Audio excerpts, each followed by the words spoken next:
नाशिक शहरात जीएसटीचे संमिश्र स्वागत झाले। कुठे खुशी कुठे गम असे चित्र आढळून आले।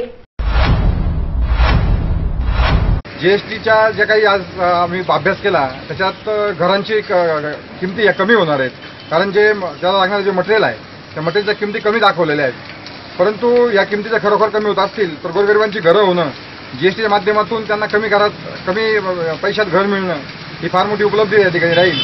जे विवेक कन्स्ट्रक्शनचं वाक्य आहे की गोरगरिबांची घरं झाली पाहिजे, त्याला थोडंफार या ठिकाणी हातभार लागल्याशिवाय राहणार नाही। आणि जीएसटीचा थोडा अभ्यास केल्यानंतर असं वाटतं की जीएसटी हा भारताला प्रगतीपथावर आणखी प्रगतीपथावर घेऊन जाईल, याबद्दल काही मनात शंका नाही। जो टॅक्सेशन आहे तो एक नियम एक रूल एक कर असा पूर्ण भारतामध्ये एकच रेट लागू केलेला आहे। तो खरंच मी त्याचं स्वागत करतो। कॉस्मेटिकला 12% लागू झालेला आहे व आयुर्वेदिक मेडिसिनला पण 12% जीएसटी लागू झालेला आहे। त्या पद्धतीने औषध व्यवसाय हा जीएसटीचं स्वागतच करत आहे। 5 ते 15% हा नवीन जीएसटी कर लागू केला आहे।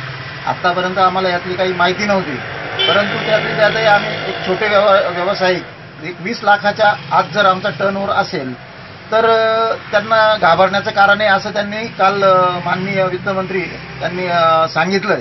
आता त्या बाबतीत आमचे सीए आता स्थानिक सीएकडनं काय मार्गदर्शन मिळतं त्या बाबतीत आम्ही तो विचार करू। पण जो काही झालंय एका पूर्ण देशामध्ये एकच कर, खरोखर हा एक आनंदाचा क्षण आहे आणि खरोखर त्याचं स्वागत केलं पाहिजे।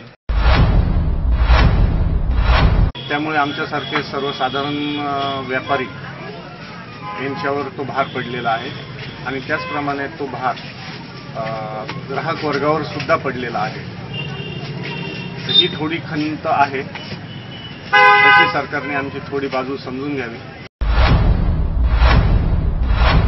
काही गोष्टींमध्ये जीएसटी आपल्याला थोडंसं पर्सेंटेज वाईज जास्त झालं। जसं आपण लक्झरी आयटम म्हटलं तर तुम्हाला इलेक्ट्रॉनिक्स म्हणा किंवा फर्निचर म्हणा त्याच्यामध्ये जवळजवळ 28% जीएसटी आपल्या इथे लागू झालेला आहे।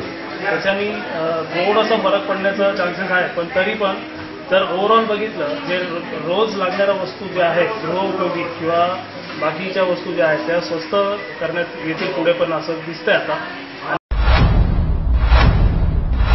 तरी पण कभी खुशी कभी गम हा निर्णय घेतल्यामुळे तरी सुवर्ण व्यवसाय म्हणून मी त्याचं स्वागत करतो। नाशिक सिटी न्यूजसाठी व्हिडिओ जर्नलिस्ट सुनील पगारे, सातपूर।